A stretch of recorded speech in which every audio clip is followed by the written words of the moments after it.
Fala primeiro, tudo belezinha aí? Espero que sim. Então bora lá para mais um vídeo de português? Bora, né? Então, recapitulando, pega a sua apostila aí, aprender sempre, volume 1 ainda, fazer o quê? Né? Sequência 3. No vídeo de hoje faremos as aulas 5 e 6, tá bom? A página está aí na sua tela, a página 35. Então vamos lá. Aula 5. Explorando o gênero textual jornalístico, notícia. E aqui caímos na minha praia. Como eu já devo ter mencionado com vocês, a minha primeira faculdade foi a Faculdade de Letras, que é justamente para ser professor de português e inglês. Olha só, ainda bem, né? Que eu sou formado em português, né? Senão como é que eu ia estar dando aula para vocês, né? Mas, não sei se eu já comentei, já devo ter comentado, mas só para esclarecer, caso alguém não tenha visto. E a minha segunda faculdade é de jornalismo. Sou formado também por jornalismo lá na Unesp de Bauru, tá bom? Então eu sou professor de português e inglês e também sou jornalista formado, tá? Então aqui estamos na minha praia. Vamos lá. Objetivos da aula: analisar o funcionamento das linguagens para interpretar e produzir criticamente discursos em textos de diversas semioses. Olha que chique essa palavra, semiose. Não é nome de doença não, tá, gente? Na faculdade de jornalismo eu tive, inclusive, uma matéria chamada semiótica. O que a semiótica estuda? Pessoas que têm metade da visão? Semiótica? Ai, que piadinha ruim. Não. A semiótica, ela estuda... Desculpe por essa piadinha infame. A semiótica, ela estuda o sentido dos textos apresentados pra gente. Tá? Então, semiose...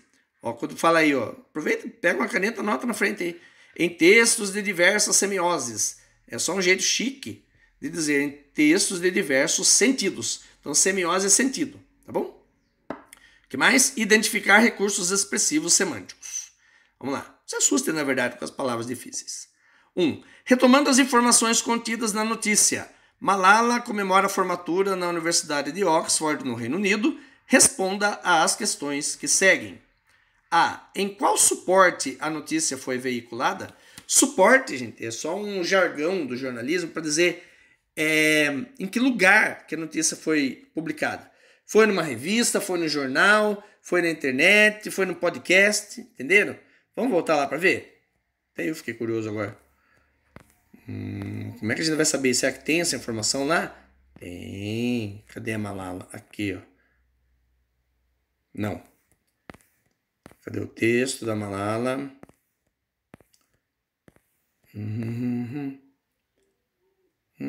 Aqui, né?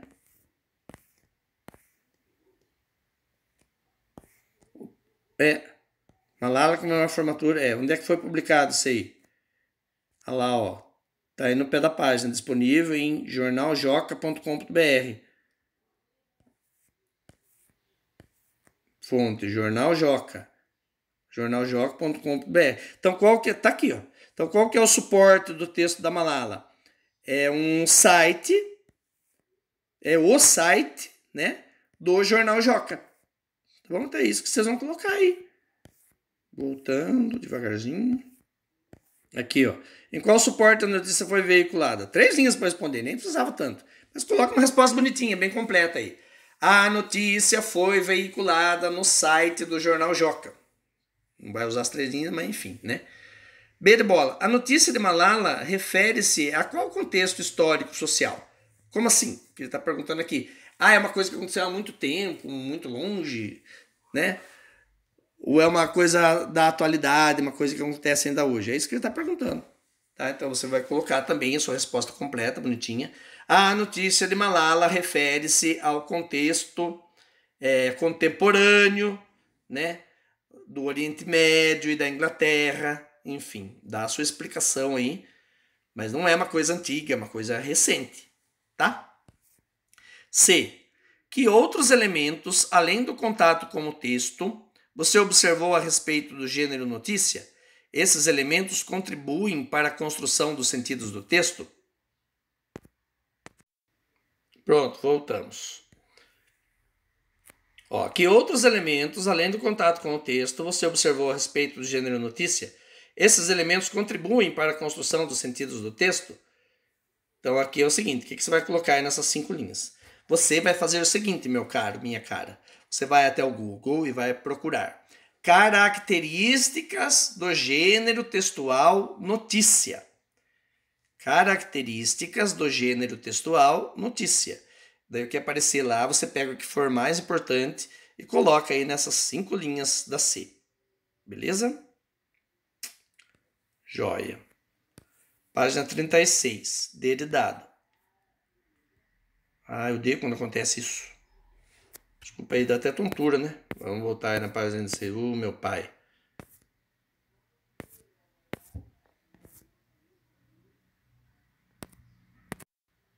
Então, aqui na C, você vai fazer essa pesquisa, características do gênero textual notícia, e vai colocar o que for mais importante aí nessas 5 linhas, tá? Daí vira a página 36, D de dado. Com relação à linguagem empregada na reportagem, você conhece todas as palavras e expressões utilizadas? Aí a resposta é mais ou menos pessoal, vamos dizer assim, né? Tem 4 linhas, mas enfim, o que você vai fazer? O que você vai responder aí? Se não tem nenhuma palavra nessa reportagem que você não conheça, você vai colocar exatamente isso. Não, vírgula, eu conheço todas as palavras e expressões utilizadas na reportagem. Agora, caso tenha alguma palavra ou algumas palavras que você nunca tenha visto na vida, você vai fazer o seguinte, você vai colocar assim, mais ou menos assim. Ó. Existem algumas palavras empregadas na reportagem que eu não conheço. Por exemplo, essa aqui e essa aqui. Né? E daí, gente, como tem 4 linhas, você pode colocar, procura, né, no dicionário físico ou no dicionário online, qual o significado dessas palavras que você não conhece, e já coloca aí também no deletado, tá bom? Já resolve essa questão. Você não conhece a palavra, então pesquisa que você vai ficar conhecendo, tá bom? Então, a deletado, volto a dizer, tem 2 respostas possíveis. A primeira é: sim, eu conheço todas as palavras e expressões utilizadas nessa reportagem.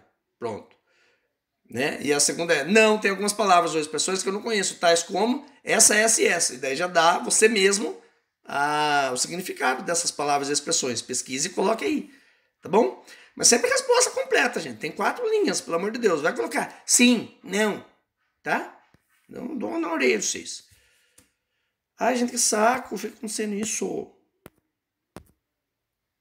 Pronto. Tá? Então, resposta completinha, bonitinha. Tanto se você conhecer, como se você não conhecer. Questão 5. Em síntese, em resumo, se quiser escrever em cima aí, ó, em síntese é resumo, tá? Em síntese, em resumo, sobre o texto 2, podemos inferir, podemos o quê? Deduzir. Escreve em cima aí também, deduzir. Olha lá, ó. Ah, é para ligar, mas não ligar colocando risco, senão vai virar uma zona e ninguém vai entender nada. Você vai ligar, mas colocando o número, tá? Então, ó, sobre o texto 2, qual que é a linguagem? Ah, tá fácil. Qual que é a temática? Ou seja, qual que é o assunto principal tratado? Qual que é a função do texto 2? De quem que é a autoria do texto 2? Né? E qual que é a abordagem? Como é a abordagem do tema? Como se dá a abordagem do tema? Daí tem lá, ó, informar. Ah, tá fácil, gente. Claro, objetivo e imparcial. Identificada, texto assinado pelo autor. Sociais, políticas, curto e objetivo. Então, como que é a linguagem? Ah, gente, tá fácil isso aí. Como que é a temática? Você vai colocar na frente do A, que é a linguagem, você vai colocar o númerozinho. Vou falar uma já para vocês. Vou dar de presente A. Ó, linguagem. Como que é a linguagem do texto 2?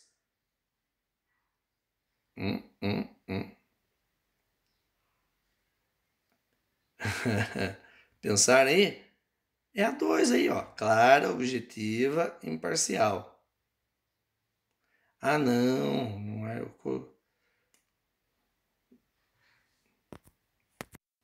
É isso mesmo. Eu confundi com o de baixo, lá que também tem objetivo, ó.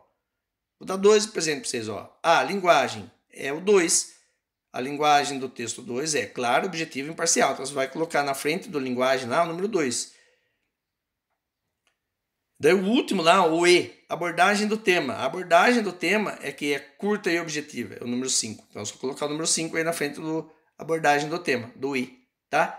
Eu já falei 2, gente, só tem 3 para vocês fazerem, não vou falar mais. Então, daí tem anotações. E beleza. Vamos para a aula 6. Página 37. Aula 6. De olho no texto. Objetivo da aula: desenvolver práticas de leituras associadas à compreensão global dos textos e suas finalidades. 1. Leia o texto a seguir. Entrevistas, 9 de janeiro de 2020, antes do mundo acabar. Ana Paula Castro, 27 anos, participa de uma missão da Agência Europeia Espacial. É a Agência Espacial Europeia, o jeito certo de falar, ESA, em inglês, né? European Space Agency. Mas enfim. Por Helena Rinaldi, eu odeio quando isso acontece. Pronto, voltei. Tá. Ana Paula Castro, 27 anos, participa de uma missão da Agência Europeia Espacial, por Helena Rinaldi.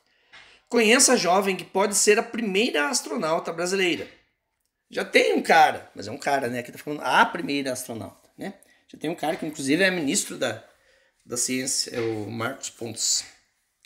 A Agência Espacial Europeia, aqui eles colocaram certo, a Agência Espacial Europeia, ESA em inglês, European Space Agency, por isso que é ESA. Selecionou uma jovem brasileira, Ana Paula Castro, de 27 anos, para fazer parte de uma missão espacial simulada, que aconteceu em dezembro, no Havaí. Que chato, hein? Esse tipo de missão é um treinamento que futuros astronautas fazem para entender como funcionam as missões espaciais reais. O Joca, o jornal Joca, né, entrevistou a Ana Paula para saber como funciona esse tipo de simulação e o que é preciso fazer para seguir essa profissão. Confira. Você passou por um processo de seleção até ser escolhida para a missão. Como foi isso? Para chegar até aqui na simulação foi um longo caminho. Primeiro, eu me formei em Engenharia Aeroespacial pela Universidade de Brasília, a UNB. Depois, fui para um mestrado, um tipo de curso que as pessoas podem fazer depois que terminam a universidade, para se aprofundar na área que estudaram. Na China, onde ainda estou estudando Direito Espacial, que estuda questões como preservação ambiental tanto da Terra como do espaço e resgate de astronautas. Olha que legal. Eles falam, mas como assim preservação ambiental do espaço? Gente, vocês não têm noção da quantidade de lixo espacial que existe, sabe? Satélites velhos que são abandonados na órbita da Terra. Enfim, até lá, o ser humano, mal satisfeito em sujar a Terra, ele também agora está sujando o espaço. Olha que beleza. Né? Por causa do mestrado, eu fiz um estágio no escritório da Organização das Nações Unidas, a ONU, para assuntos do espaço exterior. Nesse estágio, eu descobri essa simulação. Quando soube que eles estavam precisando de engenheiros, eu mandei meu currículo com uma carta de motivação. O que é isso? Um documento que explicava os motivos pelos quais ela queria participar da missão. E fui selecionada. Não está falando aqui, né, gente? Mas é óbvio que para que ela pudesse fazer tudo isso, ela, né, só puxando a sardinha para o meu lado e para o lado da Cauísa também, ela precisou ser fluente em inglês, né, gente? Óbvio, né? Do que é preciso para ser astronauta? É muito importante estudar bastante. Para ser astronauta é necessário, no mínimo, ter terminado a universidade e adquirir experiência profissional, em outras áreas, lógico. Pode ser em várias áreas, aí, ó, não só engenharia. Por exemplo, você pode estudar física, ciências da computação, matemática, outras áreas, né, gente? Mas, claro, todas de exatas, né? Outra coisa muito importante é cuidar do corpo. Olha lá, a Paulinha vai adorar essa parte aqui. Astronautas precisam ser fortes, então é necessário praticar exercícios físicos. Quando a gente sai com uma roupa de astronauta, é bem difícil. Muita gente precisa parar para retomar o ar. Né? O fôlego, no caso. Por isso, temos que nos exercitar todos os dias aqui na simulação por 1 hora, além de comer bem. Também acho que vale a pena investir no inglês aí, ó, se for possível. É sempre bom aprender outras línguas, isso pode abrir muitas portas. Viu? Como você se sente podendo ser a primeira astronauta brasileira? Eu fico muito feliz e honrada em poder ser a primeira astronauta brasileira, mas ainda preciso de muita experiência na área para tentar entrar em um programa de treinamento de astronauta. Ela só está fazendo a simulação, né, gente? Sem querer ser chato, né? Mas ainda é apenas a simulação, não é o programa de verdade. Ai, gente, que saco quando dá essas perdidas aqui, não?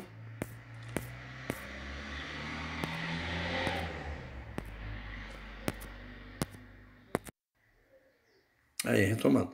Mas ainda preciso de muita experiência na área para tentar entrar em um programa de treinamento de astronauta. Página 38, continuação.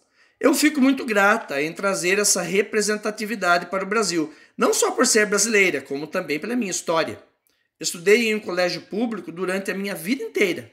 Olha lá, então não fique com esse complexo de vira-lata. Deixa, mas ela deve ter estudado na escola particular, ela é rica. Não, gente, ela é igual a vocês, né? Me formei em uma universidade pública e tudo o que eu consegui foi com bolsas ou a ajuda de vaquinhas, tanto para ir para a China como para essa simulação, em que tive o apoio da Agência Espacial Brasileira. Mas existe? Claro que existe. Quero muito me tornar a primeira astronauta do Brasil para inspirar crianças e jovens e mostrar que, se você persistir, é possível conseguir qualquer coisa. Essa mensagem, grifa com marca-texto isso que ela falou. Ó. Se você persistir, é possível conseguir qualquer coisa. É só investir muito esforço e dedicação, porque nós, brasileiros, temos muito potencial. Só nos faltam oportunidades. Muito legal. 2. Em relação à entrevista com Ana Paula Castro, responda. A. Qual foi o percurso que Ana Paula Castro teve de percorrer para chegar aonde chegou? Aí, ó, ela acabou de falar. Estudou só a escola pública, né? Depois fez faculdade, fez mestrado, foi para a China. Coloca aí com as suas palavras nessas 3 linhas. B de bola. O que a jovem astronauta destaca como mais importante para alcançar o que desejava? É isso que eu acabei de pedir para vocês passarem marca-texto em cima aí. Mas aí coloca a resposta completa. A jovem astronauta destaca que... E daí coloca a partezinha que eu falei para vocês grifarem com marca-texto aí. C. E com você? Qual a importância que você dá para os estudos e os cuidados com o corpo em relação ao seu projeto de vida? Isso também o ajudará? De que forma? Agora essa resposta é totalmente pessoal, né, gente? Claro. Qual a importância que você dá para os seus estudos e para a sua saúde física? Indicação de filme. Estrelas Além do Tempo. O longa, né? O longa, quer dizer, o longa-metragem. Que antigamente, gente, os filmes, eles eram feitos em filmes mesmo, sabe? Igual as máquinas fotográficas antigas, que tinha aquele filme. Então, e daí um filme de 1h30, 2 horas, ele tinha uma longa-metragem de filme. Entendeu? Por isso que tem esse nome. Ficou até hoje. Hoje em dia os filmes são digitais, mas o nome ainda permaneceu. O longa-metragem, né? Tá. Então, o longa, que é a mesma coisa que o filme, narra a história de 3 matemáticas. 3 mulheres matemáticas que precisam vencer o preconceito e mostrar a sua competência na NASA. Esse filme mostra a história real dessas 3 matemáticas. O que não foi mencionado aqui é que as 3 eram, para complicar ainda mais um pouco a vida das coitadas, né, na época, as 3 eram negras. Aí piorou ainda a vida delas, né? Infelizmente, mas é verdade. Se tivesse filme na Netflix, eu posto para vocês o print, tá bom? Agora, se não tivesse, vão ter que pesquisar por si próprios. E beleza. Tá bom? Então, primeiro A. Façam, então. Conforme vocês forem fazendo, vão mandando foto para mim. Fiquem com Deus, tá?